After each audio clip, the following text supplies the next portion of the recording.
First important article India की science related policies से संबंधित हैं। आप जीएस पेपर 3 के इस टॉपिक से आर्टिकल को रिलेट कर सकते हो। ये सारे एस्पेक्ट्स हम कवर करेंगे इस आर्टिकल के डिस्कशन में। देखो, हर साल 28 फरवरी का जो दिन है वो नेशनल साइंस डे के रूप में सेलिब्रेट किया जाता है। क्यों? क्या हुआ था इस दिन? Sir CV. रमन के द्वारा रमन इफेक्ट डिस्कवर किया गया था 28 फरवरी को। उसके बाद से ही 28 फरवरी का दिन नेशनल साइंस डे के रूप में अब ऑब्जर्व किया जाता है। ये एक मौका होता है सोचने का, विचार करने का कि आज के समय में हमारे देश में रिसर्च करने में कौन से इश्यूज सामने आ रही हैं, ताकि उन इश्यूज को एड्रेस किया जा सके और देश में रिसर्च और इनोवेशन को प्रमोट किया जा सके। देखो, अभी तक हमारे देश में 4 साइंस रिलेटेड पॉलिसीज आ चुकी हैं। सबसे पहले आई थी 1958 में साइंटिफिक पॉलिसी रेजोल्यूशन यानी SPR। 1983 में आई थी टेक्नोलॉजिकल पॉलिसी स्टेटमेंट यानी TPS। 2003 में आई थी साइंस एंड टेक्नोलॉजी पॉलिसी यानी STP। 2013 में आई थी science technology and innovation policy STIP। पिछले महीने यानी जनवरी में भी सरकार की तरफ से एक ड्राफ्ट जारी किया गया नई साइंस पॉलिसी के लिए। ये हमारे देश की 5वीं साइंस रिलेटेड पॉलिसी होगी, लेकिन अभी तक सरकार की तरफ से सिर्फ और सिर्फ ड्राफ्ट रिलीज किया गया है। पूरी तरह से फाइनल साइंस रिलेटेड 5वीं पॉलिसी अभी तक रिलीज नहीं हुई है। तो देखो, इन 4 पॉलिसीज के बारे में बेसिक इंफॉर्मेशन हम जान लेते हैं। देखो, पहली जो साइंस रिलेटेड पॉलिसी देश में आई थी 1958 में, जिसका नाम है साइंटिफिक पॉलिसी रेजोल्यूशन। इस पॉलिसी का एम था देश में साइंटिफिक टेम्पर की नींव रखना। साइंटिफिक टेम्पर का क्या मतलब होता है? साइंटिफिक टेम्पर वर्ड आपने फंडामेंटल ड्यूटीज में भी पढ़ा होगा। देखो, साइंटिफिक टेम्पर का सिंपल मतलब होता है लॉजिकली और रैशनली सोचना। जैसे मान लीजिए एग्जाम्पल के तौर पर आपकी मदर आपको बोलती है कि हाथ पे काला धागा बांध लो, इससे पेपर क्लियर होगा। लेकिन चूंकि आपके अंदर साइंटिफिक टेम्पर है, आप लॉजिकली और रैशनली सोचते हो, तो फिर माँ के कहने पर आप काला धागा बांध लोगे, लेकिन आपके अंदर विश्वास नहीं जगेगा कि हाँ, इस धागे से मेरा पेपर क्लियर होगा। क्या उस धागे से कुछ ऐसी रेडिएशंस निकलेंगी जो एग्जामिनर के अंदर डल जाएंगे और एग्जामिनर आपको पूरे मार्क्स देगा, 10 नंबर में से 8 देगा? नहीं, ऐसा पॉसिबल नहीं है ना। तो साइंटिफिक टेम्पर का मतलब ही ये होता है कि रैशनली और लॉजिकली सोचना। तो देखो, जब ये पहली साइंटिफिक पॉलिसी आई थी तो इससे बहुत सारे रिसर्च इंस्टीट्यूट्स देश में इस्टेब्लिश हुए, बहुत सारी नेशनल लेबोरेटरीज इस्टेब्लिश हुई। 1980 आते आते इंडिया में काफ़ी एडवांस साइंटिफिक इंफ्रास्ट्रक्चर बन चुका था और काफ़ी सारे ट्रेंड साइंटिफिक पर्सनल भी हमारे देश में थे। तो ये हमने बात की पहली साइंस रिलेटेड पॉलिसी की। दूसरी साइंस पॉलिसी हमारे देश में आई 1983 में। इस साइंस पॉलिसी का नाम था टेक्नोलॉजी पॉलिसी स्टेटमेंट। ये पॉलिसी आई थी इस उद्देश्य के साथ कि टेक्नोलॉजी का लाभ समाज के हर एक वर्ग को मिल सके, यानी टेक्नोलॉजी से इतना फायदा हो कि जनता का वेलफेयर सुनिश्चित हो सके। इसके साथ साथ कुछ फील्ड्स जैसे इलेक्ट्रॉनिक्स, बायोटेक्नोलॉजी, इन फील्ड्स में रिसर्च को और ज़्यादा मजबूत करने पर फोकस किया गया सेकेंड साइंस रिलेटेड पॉलिसी में। इसके बाद तीसरी साइंस रिलेटेड पॉलिसी आती है हमारे देश में। कब? पेन कहाँ गया? एक सेकेंड, हाँ नीचे है। 2003 में इस साइंस पॉलिसी का नाम था साइंस एंड टेक्नोलॉजी पॉलिसी 2003। देखो, ये पहली बार था कि LPG रिफॉर्म्स के बाद, LPG रिफॉर्म कब आए थे? 1991 में। तो ये पहली बार था कि LPG रिफॉर्म्स के बाद हमारे देश में कोई साइंस पॉलिसी आई हो। इस साइंस पॉलिसी में R&D की फील्ड में यानी रिसर्च एंड डेवलपमेंट की फील्ड में इन्वेस्टमेंट को इंक्रीज करने पे फोकस किया गया। पहले इन्वेस्टमेंट काफ़ी कम होती थी R&D में, लेकिन इस पॉलिसी के आने के बाद 0.7% तक हमारे देश में 0.7% ऑफ GDP तक इन्वेस्टमेंट होने लगी हमारे देश में R&D में। एक बोर्ड भी इस्टेब्लिश किया गया था, scientific and engineering research board. Research को प्रमोट करने के लिए यह बोर्ड इस्टेब्लिश किया गया था। इसके बाद चौथी साइंस रिलेटेड पॉलिसी आई 2013 में। इस पॉलिसी में इनोवेशन को भी प्रमोट करने पे फोकस किया गया। वैसे आपके मन में ये क्वेश्चन आया भी होगा कि इनोवेशन एक तरफ और R&D दूसरी तरफ, दोनों के बीच में डिफरेंस क्या है? क्या दोनों सेम नहीं है? नहीं। इनोवेशन एक तरफ और R&D दूसरी तरफ, दोनों के बीच में डिफरेंस है। देखो, R&D का मतलब तो ये होता है कि नॉलेज क्रिएट करना। साइंटिस्ट रिसर्च करते रहते हैं ताकि कुछ नई नॉलेज क्रिएट हो। लेकिन इनोवेशन का मतलब ये होता है कि उस जो नॉलेज क्रिएट हुई है उसकी सहायता से ऐसे प्रोडक्ट्स बनाना जो मार्केट में उतरें, जिससे मनी जनरेट हो, लोगों की लाइफ जो है वो और ज़्यादा आसान हो। रिसर्च एंड डेवलपमेंट कोई ज़रूरी नहीं किसी उद्देश्य के साथ ही हो।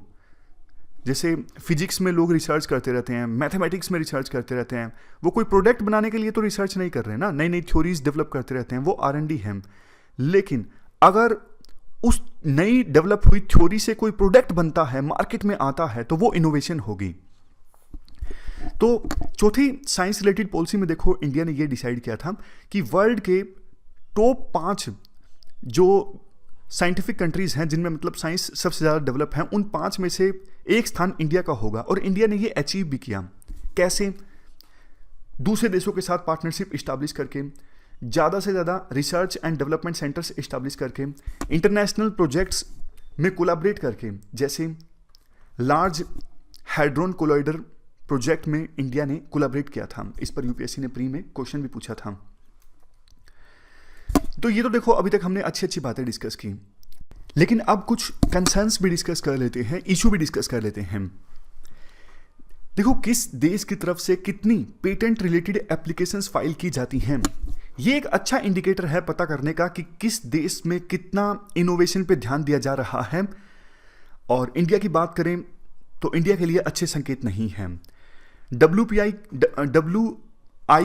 यानी वर्ल्ड इंटेलेक्चुअल प्रॉपर्टी ऑर्गेनाइजेशन ये डेटा प्रेजेंट करता है, और 2019 के डेटा के अनुसार इंडिया की तरफ से सिर्फ और सिर्फ पेटेंट एप्लीकेशंस फाइल की गई कितनी?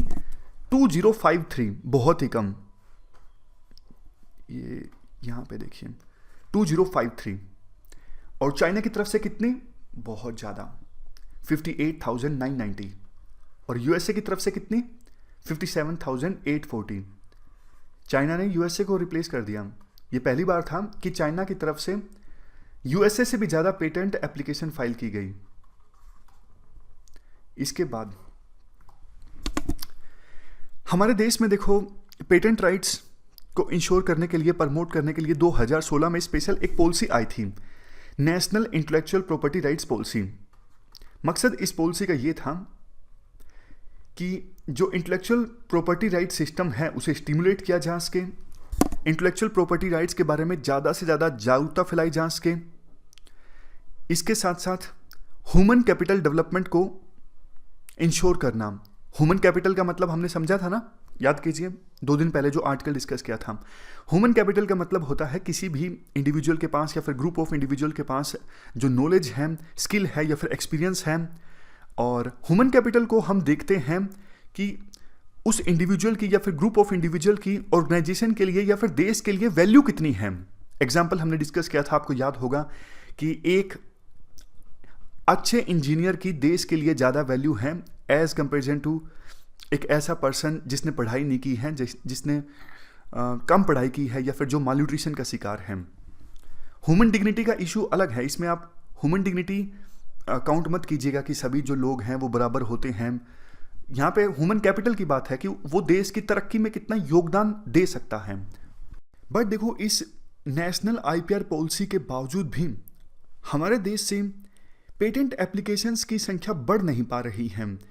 हमें चाइना से सीखने की आवश्यकता है। 1999 में चाइना की तरफ से सिर्फ 276 पेटेंट एप्लीकेशंस फाइल हुई थी, और 2019 में तो आपको पता है 58,000 के आसपास चाइना की तरफ से पेटेंट एप्लीकेशंस फाइल हुई। और अगर देखो रिसर्च पेपर्स की बात करें, इंडिया की तरफ से रिसर्च पेपर्स और जर्नल्स तो अच्छे खासे पब्लिश होते हैं। बट अगर हम बात करें कि 2016 में जो टॉप 1% सबसे ज़्यादा साइटेड पब्लिकेशंस थी, उनमें इंडिया का इंडेक्स स्कोर था 0.7 से कम। यानी कि इंडियंस की तरफ से जो जर्नल्स या फिर पेपर्स फाइल होते हैं उनको कोट कम किया जाता है। अगर 1 से ज़्यादा इंडिया का इंडेक्स स्कोर होता तो इसे अच्छा माना जाता। तो इसका मतलब ये है इंडिया की तरफ से जो रिसर्च पेपर्स पब्लिश होते हैं या फिर जर्नल्स पब्लिश होते हैं, उनकी क्वालिटी को इंप्रूव करने की आवश्यकता है ताकि उन्हें ज़्यादा से ज़्यादा कोट किया जा सके। ये हमने बात की कुछ कंसर्न्स की। अब बात करते हैं रिसर्च पॉलिसी जो आने वाली है। Draft science technology and innovation policy 2020, ये 5th साइंस पॉलिसी होगी देश की। जनवरी 2021 में ये ड्राफ्ट रिलीज किया गया था सॉरी, जिसका एम रखा गया था कि फुल टाइम इक्विवेलेंट रिसर्चर्स के नंबर को डबल किया जाए, यानी जितने रिसर्चर्स हैं हमारे देश में उसकी संख्या को डबल किया जाए जो फुल टाइम रिसर्च करते हैं। Gross domestic expenditure on R&D, इसको डबल किया जाए। प्राइवेट सेक्टर जितना कंट्रीब्यूट करते हैं R&D में, उस कंट्रीब्यूशन को डबल करना हर 5 साल के बाद। और अगले दशक में जो टॉप 3 साइंटिफिक सुपर पावर्स हैं पूरे वर्ल्ड में, उनमें से एक स्थान इंडिया का होना चाहिए, ये इंश्योर करना। जो ये 5वीं साइंस रिलेटेड पॉलिसी होगी, इसका ड्राफ्ट रिलीज हुआ है। इसमें ओपन साइंस फ्रेमवर्क इस्टेब्लिश करने की बात कही गई है, यानी 1 नेशन 1 सब्सक्रिप्शन। इसमें क्या होगा, सभी इंडिविजुअल्स और इंस्टीट्यूशंस देश में एक सेंट्रल सब्सक्रिप्शन की सहायता से सभी टॉप जर्नल्स को एक्सेस कर सकेंगे, उनको पढ़ सकेंगे। ये एक अच्छी चीज़ है। इस ड्राफ्ट में देखो स्ट्रेटजीज भी बताई जाती हैं कि कैसे R&D में फंडिंग को इम्प्रूव किया जाएगा। इस ड्राफ्ट पॉलिसी में कहा जाता है कि सभी स्टेट्स रिसर्च को फंड करें, मल्टीनेशनल कॉरपोरेशंस वो भी रिसर्च में पार्टिसिपेट करें, फिजिकल इंसेंटिव्स या फिर दूसरी सपोर्ट प्रोवाइड किया जाएगा। छोटी जो एंटरप्राइजेज हैं वो भी ज़्यादा से ज़्यादा इनोवेशन लेके आएँ, इसके लिए उनको फिजिकल इंसेंटिव्स और दूसरी प्रकार के सपोर्ट प्रोवाइड किए जाएंगे। देखो हमारे देश में R&D पर काफ़ी कम खर्च होता है। इजराइल अपनी GDP का 4% R&D पर खर्च करता है। USA और चाइना अपनी GDP का 2% से ज़्यादा R&D पर खर्च करते हैं, जबकि हमारा देश सिर्फ 0.6% ऑफ GDP खर्च करता है R&D पर। इसके अलावा और भी काफ़ी अच्छी अच्छी बातें बोली गई हैं ड्राफ्ट में। जैसे देखो हमारे देश में जो रिसर्च की फील्ड में अंडर रिप्रेजेंटेड ग्रुप्स हैं, महिलाएं मान लीजिए रिसर्च की फील्ड में महिला यानी वुमेन रिसर्चर्स की संख्या कम है, तो रिसर्च के फील्ड में सभी वर्गों का पार्टिसिपेशन हो, ये इंश्योर करने की कोशिश की जाएगी। इंडिजिनस नॉलेज सिस्टम, जैसे कोई इंडिजिनस नॉलेज है, आयुर्वेद है, इनको सपोर्ट किया जाएगा। आर्टिफिशियल इंटेलिजेंस पे फोकस किया जाएगा। जो इंडियन साइंटिफिक डायस्पोरा है, जैसे देश से किसी ने IIT से कोई पास आउट हुआ, बाहर दूसरे देश में जाके PhD की, आज वो दूसरे देश में रिसर्च कर रहा है, काफ़ी नॉलेज उसके पास है, तो ऐसा जो इंडियन डायस्पोरा है, इंडियन साइंटिफिक डायस्पोरा, उनके साथ कोलैबोरेट करने की कोशिश की जाएगी। पार्टनर कंट्रीज़ के साथ भी साइंस डिप्लोमेसी को आजमाया जाएगा, यानी दूसरे देशों के साथ मिलकर रिसर्च की जाएगी। एक strategic technology development fund set किया जाएगा ताकि रिसर्च को और ज़्यादा प्रमोट किया जा सके। लास्ट में वे फॉरवर्ड की बात करें, देखो ये सारी बातें तो ठीक हैं, बट यूनियन और स्टेट गवर्नमेंट रिसर्च पर और ज़्यादा खर्च करने की जो उनकी रिस्पॉन्सिबिलिटी है उससे पीछे नहीं भाग सकती। मल्टीनेशनल कंपनीज कम इन्वेस्ट करती है रिसर्च में हमारे देश में, ये बात सच है, उनको ज़्यादा इन्वेस्ट करना चाहिए। बट इसके साथ साथ स्टेट गवर्नमेंट्स की और यूनियन गवर्नमेंट्स की भी ये रिस्पॉन्सिबिलिटी बनती है कि जो गैप है R&D में इन्वेस्टमेंट पर, उस गैप को फिल किया जाए। ये पूरा आर्टिकल हमने डिस्कस किया देश की साइंस रिलेटेड पॉलिसीज के बारे में। Next article India US relations से संबंधित है। आप GS पेपर 2 के इस टॉपिक से आर्टिकल को रिलेट कर सकते हो। सुहासिनी हैदर के द्वारा ये आर्टिकल लिखा गया है। ये सारे एस्पेक्ट्स हम कवर करेंगे इस आर्टिकल के डिस्कशन में। कंटेक्स्ट क्या है? कंटेक्स्ट देखो, आपको पता है USA के राष्ट्रपति अब चेंज हो चुके हैं। जो बाइडन अब USA के राष्ट्रपति हैं, और जैसे ही वो राष्ट्रपति बने हैं उन्होंने ट्रंप के कार्यकाल की काफ़ी सारी जो पॉलिसीज़ हैं वो चेंज कर दी हैं। देखो ट्रंप के कार्यकाल में USA Paris climate change agreement से बाहर आ गया था। इसके बाद UN ह्यूमन राइट्स काउंसिल से USA ने अपने हाथ पीछे खींच लिए थे। WHO से USA बाहर आ गया था, लेकिन बाइडन ने ये सारी जो पॉलिसीज़ हैं वो रिवर्स कर दी हैं। इसके साथ साथ इमिग्रेशन संबंधित पॉलिसीज़ को काफ़ी टाइट किया गया था ट्रंप के कार्यकाल में, क्योंकि वो अपने वोटर्स को खुश करना चाहते थे। ट्रंप की सोच कुछ ऐसी थी कि दूसरे देशों से लोग यूएसए में काम करने के लिए आते हैं, जिससे यूएसए वालों के लिए जॉब्स नहीं बचती। बट बाइडन ने इस पॉलिसी को भी रिवर्स कर दिया है, यानी ग्रीन कार्ड्स और वीजाज जो दूसरे देशों से लोग लेकर आते थे यूएसए में, उस पर एक कैप लगाया था, एक लिमिटेशन लगा दी थी ट्रंप कार्यकाल में। उस लिमिटेशन को हटा लिया गया है। ग्रीन कार्ड का क्या मतलब होता है? ग्रीन कार्ड मतलब एक ऐसा आइडेंटिफिकेशन कार्ड जो यूएसए की अथॉरिटीज़ के द्वारा दिया जाता है यूएसए के परमानेंट रेजिडेंट्स को, जिसकी सहायता से वो लोग जिनको ग्रीन कार्ड्स मिलता है वो इनडेफिनेट टाइम तक यूएसए में रह के काम कर सकते हैं। इसके बाद आर्टिकल में कहा जाता है, देखो ट्रंप के कार्यकाल में इंडिया और चाइना के रिलेशंस काफ़ी ख़राब हो गए थे, तो इंडिया के पास कोई चॉइस बची नहीं थी। इंडिया ने क्वाड को भी प्रोमिनेंस देना स्टार्ट कर दिया था। लेकिन अब थोड़े हालात चेंज हुए हैं। चाइना के साथ एलएसी पर डिसएंगेजमेंट के लिए एग्रीमेंट साइन हुआ है। हालांकि अभी वो पेंगोंग सा लेक में डिसएंगेजमेंट के लिए एग्रीमेंट साइन हुआ है। बाकी कुछ पॉइंट्स पर फ्रिक्शन है। लेकिन ऐसी सिचुएशन में अब एकदम से अगर इंडिया यूएसए के बहुत ज़्यादा करीब जाता है तो फिर चाइना और ज़्यादा चिढ़ सकता है, तो फिर एलएसी पर शायद कोई डिसीजन ना निकले। तो इसीलिए कहा जाता है कि हालात अब पहले जैसे नहीं हैं। इंडिया के पास उस समय कोई चॉइस ही नहीं थी जब एलएसी पर रिलेशंस काफ़ी ज़्यादा खराब हो गए थे। इवन यूएसए का भी नहीं पता कि वो बाइडन के कार्यकाल में चाइना के साथ सिर्फ फ्रिक्शन ही रहेगा, किसी चीज़ को लेके कोऑपरेशन नहीं रहेगा, या फिर मिक्स मैसेज यूएसए देगा चाइना के साथ रिलेशंस को लेके।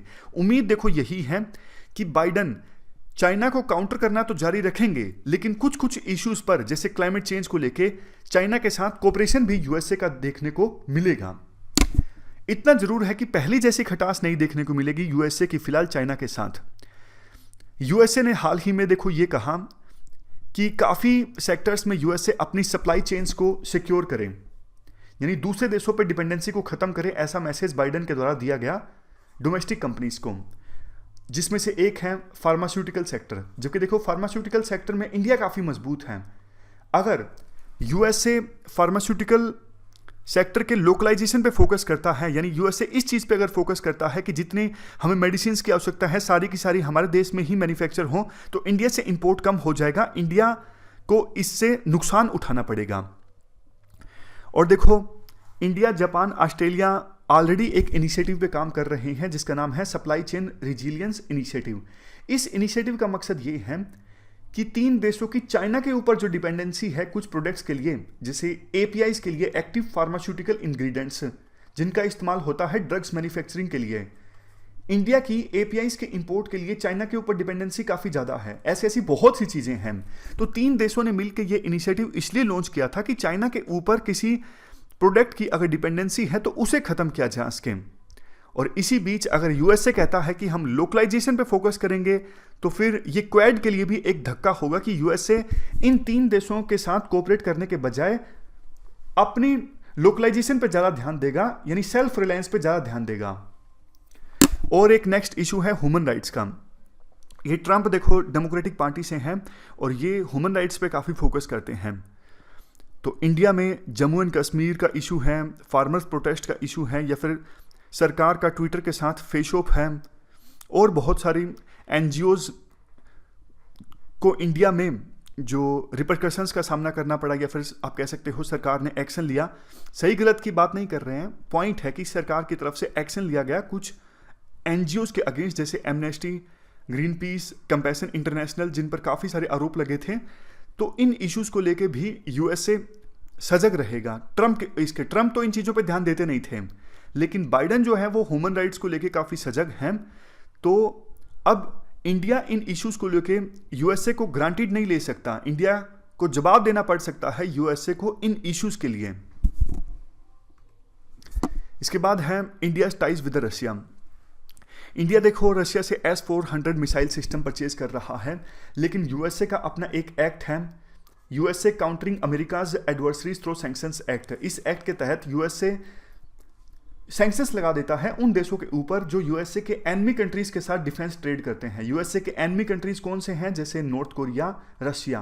तो चूंकि अब रशिया यूएसए का एनिमी कंट्री है और रशिया से India S-400 missile system purchase कर रहा है, तो ट्रंप ने तो इतना कुछ इस चीज़ पे एक्शन लिया नहीं था, लेकिन बाइडन इंडिया पे दबाव डाल सकते हैं कि आप रशिया से S-400 मिसाइल डिफेंस सिस्टम मत परचेज कीजिए। नेक्स्ट, ट्रेड को लेकर भी कंसर्न्स हैं। ट्रंप के कार्यकाल में इंडिया के GSP स्टेटस को कैंसिल कर दिया गया था। अब देखना ये होगा कि इंडिया बाइडन के कार्यकाल में बाइडन को कन्विंस करवा पाता है ये स्टेटस हासिल करने के लिए या फिर नहीं करवा पाता है। अफगानिस्तान के इशू पर इंडिया ने देखो एक अलग रास्ता अपनाया है USA के अपेक्षाकृत। USA अब ऑलमोस्ट अफगानिस्तान को छोड़ के जा चुका है, पूरी तरह से नहीं, अभी भी USA की कुछ फोर्सेस जो हैं वो मौजूद हैं अफगानिस्तान में। बट देखो, पहले USA चाहता था कि इंडिया अपनी फोर्सेस भेजे अफगानिस्तान में, जिसके लिए इंडिया तैयार नहीं हुआ। USA अब ये चाहता है कि इंडिया एक बड़ा रोल प्ले करे अफगानिस्तान में USA के जाने के बाद। लेकिन इंडिया देखो डेवलपमेंट एड तो काफ़ी प्रोवाइड कर रहा है, लेकिन इंडिया अपनी सेना को अफगानिस्तान में भेजने के लिए तैयार नहीं है। जबकि इंडिया ये चाहता है USA पहले की तरह एक्टिव रोल प्ले करता रहे अफगानिस्तान में, क्योंकि देखो USA अगर एक्टिव रोल प्ले नहीं करेगा तो तालिबान अफगानिस्तान की सत्ता पर काबिज हो सकता है, और तालिबान अगर अफगानिस्तान की सत्ता पर काबिज हो गया तो फिर जैसा 1990s में हुआ था, फिर अफगानिस्तान से मिलिटेंट्स कश्मीर में एंटर कर सकते हैं मिलिटेंसी फैलाने के लिए। ये इंडिया के लिए एक बहुत ही बड़ी कंसर्निंग चीज है। कंक्लूजन में ये कहा जाता है, एक साल में देखो काफी कुछ बदल चुका है। USA के राष्ट्रपति चेंज हो गए हैं, और राष्ट्रपति ही चेंज नहीं हुए, काफी मायनों में जो USA की पॉलिसीज हैं वो भी चेंज हो जाएंगी।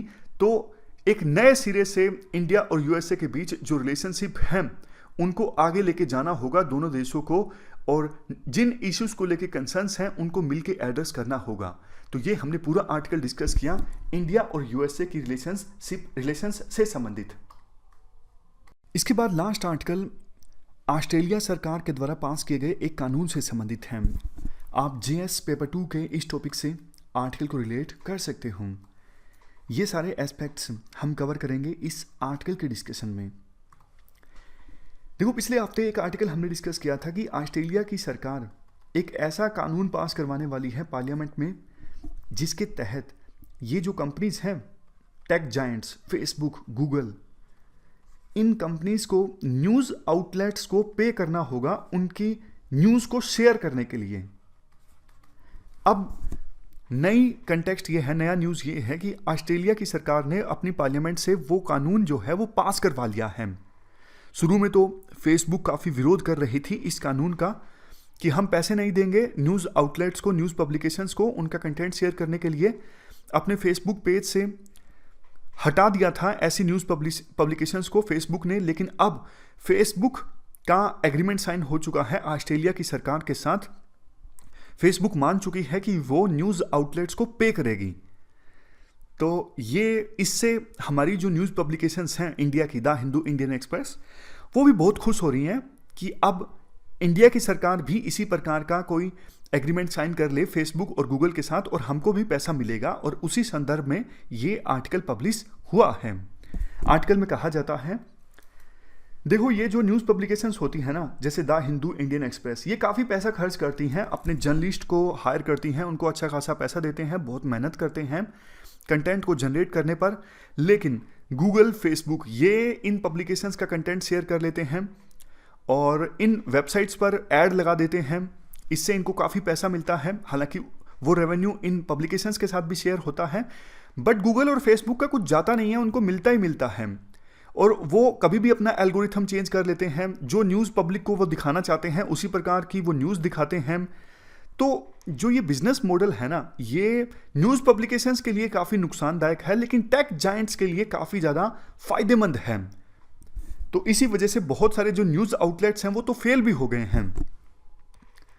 अब ऑस्ट्रेलिया की पार्लियामेंट में जो कानून पास हुआ है, इसके तहत इन टेक जायंट्स को पे करना होगा न्यूज़ पब्लिकेशंस को ज़्यादा रेवेन्यू मिलेगा तो वो अपने जर्नलिस्ट को ज़्यादा दे सकेंगे, ज़्यादा और ज़्यादा बेहतर ढंग से कंटेंट जनरेट कर सकेंगे।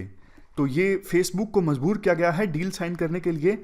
अब देखो, विभिन्न देशों की सरकारों को एक साथ आना चाहिए। जैसे ऑस्ट्रेलिया ने पास किया है ये कानून, तो इंडिया को भी पास करना चाहिए, ताकि ये जो टेक जायंट्स पिछले कुछ दशकों में बहुत ज़्यादा मजबूत हो गए हैं, लेवल प्लेइंग फील्ड इस्टेब्लिश किया जा सके इन टेक जायंट्स के बीच और न्यूज़ पब्लिकेशंस के बीच। अभी तक कोई मुकाबला नहीं था, लेकिन सरकार ने, ऑस्ट्रेलिया की सरकार ने एक लेवल प्लेइंग फील्ड इस्टेब्लिश करने का काम किया है और एक एग्जाम्पल सेट किया है। दूसरे देश भी अब ऑस्ट्रेलिया की राह पर चल सकते हैं। इंडिया में इंडियन न्यूज़पेपर सोसाइटी, जो न्यूज़ पब्लिशर्स की एक अम्ब्रेला बॉडी है, इन्होंने गूगल को लिखा है कि आप पब्लिशर्स को कंपनसेट कीजिए उनका कंटेंट उठाने के लिए। अब देखना ये होगा क्या रिप्लाई आता है गूगल की तरफ से। लास्ट में देखो, इसीलिए यही कहा जाता है कि इंडिया में इंटरनेट बेस काफ़ी ज़्यादा है। अगर ऑस्ट्रेलिया फेसबुक को झुका सकती है तो इंडिया के लिए फेसबुक को झुकाना कोई बहुत बड़ी बात नहीं है। तो इंडिया बाकी लाइक माइंडेड कंट्रीज़ के साथ बात करे और जिस प्रकार का कानून पास किया गया है ऑस्ट्रेलिया के द्वारा, उसी प्रकार से हम भी कानून पास करें, या फिर ये फेसबुक और गूगल खुद ही इंडियन गवर्नमेंट के साथ कोई एग्रीमेंट साइन करें। हाल ही में देखो, इंडिया ने वैसे इन बड़े डिजिटल जायंट्स को कर्ब करने के लिए काफ़ी सारी चीज़ें की हैं। जैसे इनको अकाउंटेबल बनाने की कोशिश की है कि आपके प्लेटफॉर्म पे जो हेट स्पीच वाला कंटेंट अगर शेयर होता है तो उसके प्रति आपकी जिम्मेदारी बनती है। तो उनको अकाउंटेबल ठहराने के लिए इंडिया ने काफ़ी स्टेप्स लिए हैं। तो अब इस दिशा में भी जो स्टेप ऑस्ट्रेलिया की सरकार ने लिया है, वो स्टेप अब इंडिया की सरकार को लेना चाहिए। तो ये हमने पूरा आर्टिकल डिस्कस किया। आज हमें 3 आर्टिकल्स डिस्कस करने थे, तीनों आर्टिकल्स अब हम डिस्कस कर चुके हैं। तो इस डिस्कशन में फिलहाल इतना ही है। देखो, वैसे आज डिस्कशन हमारी कंप्लीट हो गई। सुबह तो डाउट लग रहा था कि डिस्कशन स्टार्ट भी हो पाएगी या फिर नहीं हो पाएगी। एक्चुअली परसों घर आ गया मैं, और मुझे लगा ये सारी जो चीज़ें हैं, लैपटॉप, टेबलेट, माइक, ये घर मिल जाएंगे और डिस्कशन आसानी से हो जाएगी। ये सारी चीज़ें तो मिल भी गई, लेकिन सॉफ्टवेयर नहीं मिला, कैमेटेशिया, जिसकी सहायता से ये लेक्चर रिकॉर्ड होता है। तो सुबह सुबह जब ये सॉफ्टवेयर डाउनलोड करने की कोशिश की तो स्पीड नहीं आ रही थी बिल्कुल ही। वाईफाई घर में लगा नहीं हुआ, और जो जियो का नेट है वो भी उसकी स्पीड बहुत कम आ रही थी। तो 500 MB का ये सॉफ्टवेयर था। डाउनलोड करने की कोशिश की तो 1 घंटे में डाउनलोड हुआ सिर्फ 50 MB। उसके बाद सोचा कि ब्रेकफास्ट कर लिया जाए। ब्रेकफास्ट करने के बाद शायद सॉफ्टवेयर डाउनलोड हुआ मिलेगा, लेकिन आके देखा तो सिर्फ 25 MB और डाउनलोड हुए हैं, टोटल 75। फिर काफ़ी देर इंतज़ार करने के बाद में पड़ोसी के घर में वाईफाई लगा हुआ है, वहाँ से सॉफ्टवेयर डाउनलोड हुआ, तब जाके हमारी डिस्कशन स्टार्ट हो पाई। और अभी देखो ना, आप वीडियो जब देखोगे तो बीच में आपको एक वाटरमार्क मिलेगा कैमेटेशिया का। ये ट्रायल वर्जन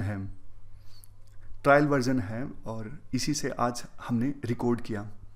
तो हम सबको मिलके थैंक्स करना चाहिए हमारे पड़ोसी को। तो इस डिस्कशन में फ़िलहाल इतना ही है। Thank you very much for discussion.